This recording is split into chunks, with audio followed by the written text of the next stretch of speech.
Kristen with Access Computer Training. Wanted to show you how to insert a table in Word and then how to navigate that table. I find that a lot of people struggle with a lot of the templates that are in Microsoft Word, such as the resume templates, and navigating and editing those templates to personalize them. And having issues with that because those templates are made up of tables. And navigating a table is just different than navigating a blank document in Word. So we're going to go ahead and show you a couple of cool things. It won't take long, but I will continue little video clips. So look for more video clips from Access Computer Training. And we'll be happy to share them on the website as well, www.accesscomputertraining.com. Thank you. So the first thing we want to do when we want to insert a table, pretty simple, insert, right? So go to the Insert tab, and there you will see a tables group, and then you'll have the drop down for the table, and you can create however many rows and columns you want to.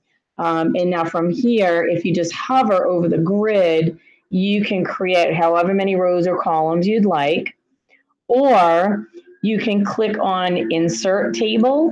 And when you do, you get this little pop-up box that's going to ask you, well, how many columns and how many rows would you like? Do you want the column width to be fixed? In other words, it's just going to be automatic and it's going to fit to the page. And how do you want the contents to fit, or how do you want it to fit in around the contents or within the window? So in this case, we're going to leave the default, except we're going to just change the amount of columns. I'll just say, let's do 3 columns by 2 rows, and then I will click OK. And there you have it. Just as simple as that. However, one thing to notice is that up in your ruler, depending on which column you are clicked inside of, you will see this little hourglass. And in one of the other videos, we do a short clip on what that little hourglass is. It's actually an indent marker, and it's 3 separate functions. The top piece of that hourglass is a first line indent. The middle piece is hanging, and the bottom piece is left indent. So I'll show you what those do in another video, but I wanted you to see how you can adjust the column width and the row height individually if you wanted to. So when I bring my mouse to any one of the vertical dividers between the columns, you'll see my mouse kind of change into a double-headed horizontal arrow with a vertical line going down the middle. When I see that, I can then left-click hold, and I can drag, and that'll make the left side column thinner and the middle column wider. However, you can also adjust the width of one individual cell, which is something you can't do in Excel. So if I take this little teeny black arrow, what I'm going to do is I'm going to bring my mouse right to the left side border of this middle top cell, and I get this little black arrow that kind of faces the northeast. And I'm from the Northeast, so I call it my Northeast facing arrow. And if I left click one time, that will select that particular cell. And then if I take my adjuster, which is the double-headed horizontal arrow with a vertical line going down the middle, and then I left click, hold, and I drag, it only widens that one cell. Pretty cool, huh? And same thing with a row. If I want to heighten a row, I can take my mouse and bring it right on the bottom border of that top row.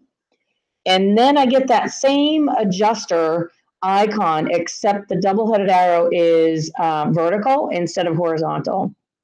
And then I can left click hold and drag it down and make it higher. Now, I'm going to undo that. I'm going to show you another way to adjust your entire table. If you see in the bottom right corner, if you see my table, you'll see these little markers. And these little markers are what we call end of cell markers. So it almost looks like a little circle inside of a square. And then you have those same icons on the outside of the table at the end of each row, which would be the end of row markers. Why is that important? Well, typically, this will show you where the end of your cell is.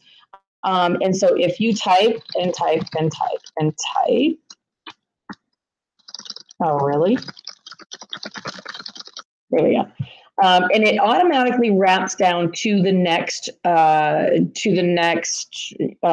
if you were entering, so the next line, not necessarily the next row down. So you're within the same row, it just added an extra line. Now, if you look, if I turn off my show hide feature, which is in the home tab of the paragraph group, that's my show hide feature. Right now I have it turned on. You can see that it's highlighted, but if I turn it off, you can't see all those little markers, right? So if you were in, let me move this. If you were in this first cell right here and you were trying to lift this row up, and you can't see why you've got this extra line underneath, clearly you can see why over here. But if I turn on my end of cell, my show hide, and if I enter, I'm in that top cell. So if I enter one time, every time I enter, it's going to create a new paragraph within that row or within that cell. And so if I had my show hide turned off, I'm clicked down here and I'm like, why am I not up on the first line? And I can arrow up and arrow back down, but it just kind of looks weird why I would have two lines. So then you would turn your show hide on and clearly see that your end of cell marker is on the second line. All you have to do is click in the front of it, backspace up, and that'll get rid of that extra line. Now here, if I get rid of all this extra typing and I enter, so say I enter right about here, okay? And I turn off my show hide. And then I'm looking at this and I'm thinking, why is that first row higher than the second row?